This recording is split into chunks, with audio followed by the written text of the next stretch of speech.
السلام عليكم ورحمة الله وبركاته. أهلا بكم. النهاردة في الحلقة دي هنتعلم طريقة عمل طبق استقبال أو سلك للاستقبال القنوات الأرضية باستخدام الكنزات وشماعة ملابس فقط، بطريقة سهلة جدا إن شاء الله، وكمان سهلة جدا إن احنا نعملها ديكور في المنزل، تبقى طريقتها شيك. أول حاجة بنجيب الشماعة والكنزات بتاعتنا، بنحاول نقطعها زي ما حضراتكم شايفين كده، وبنركبها في الشماعة.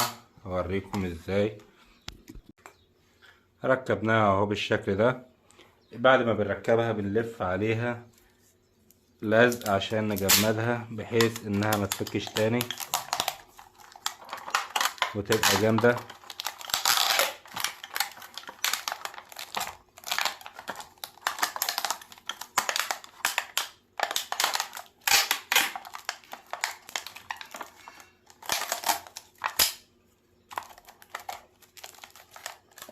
كمان نحاول نخلي بالنا من مكان القطعات عشان ما تعورش حد.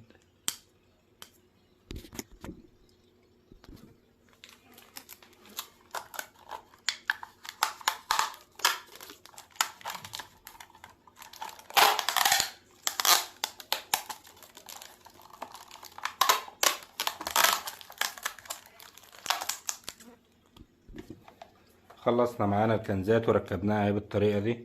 بنجيب السلك ده، سلك الدش طبعا اللي كلنا عارفينه، وبنفتحه، بنعمله طرفين. الطرف دي بناخده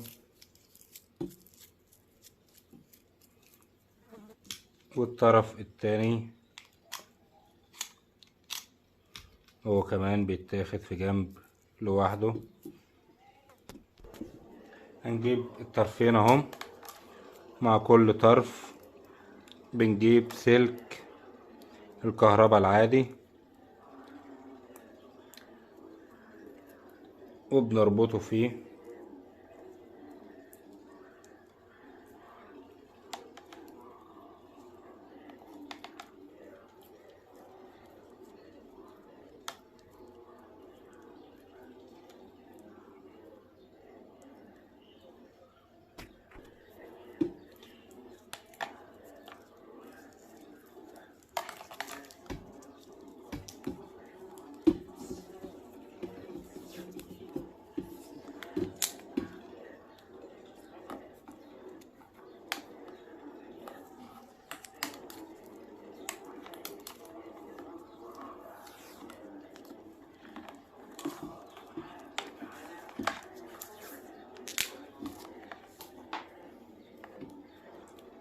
بعد كده بناخد كل طرف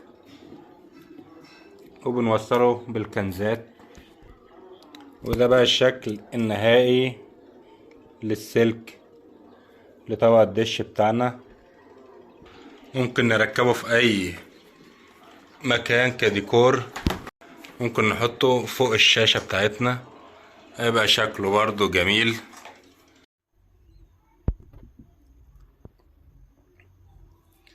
بعد كده بنركب القطعتين بتوعنا. ده القطعة دي بتاعت الدش، والقطعة دي بتاعت الاستقبال الرقمي، وبنركبها في الجهاز بتاعنا. بعد ما ركبناها بنشغل الجهاز بتاعنا، بنلاقي القنوات شغالة معانا اهي.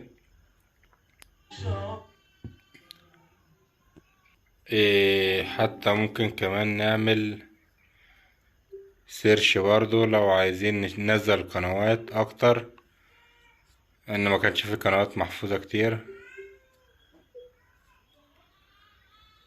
لو عملنا سيرش هنشوف القنوات بتنزل معانا.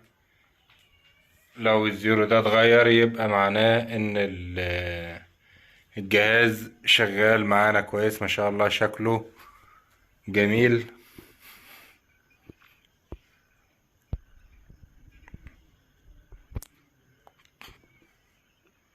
يعني شكل شيك، وكمان الحمد لله شغال.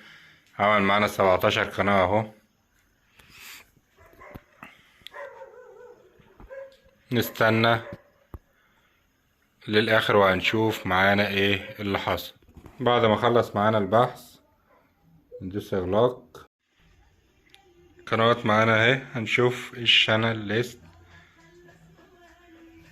ونقلب ونشوف القنوات بتاعتنا.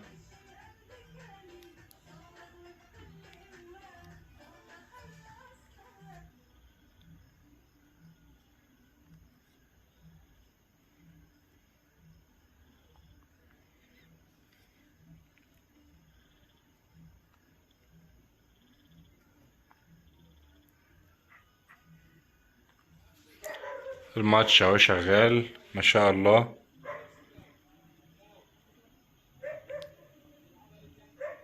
في النهاية نشكركم لمتابعتنا، وتابعونا ان شاء الله لمعرفة كل جديد. والسلام عليكم ورحمة الله وبركاته.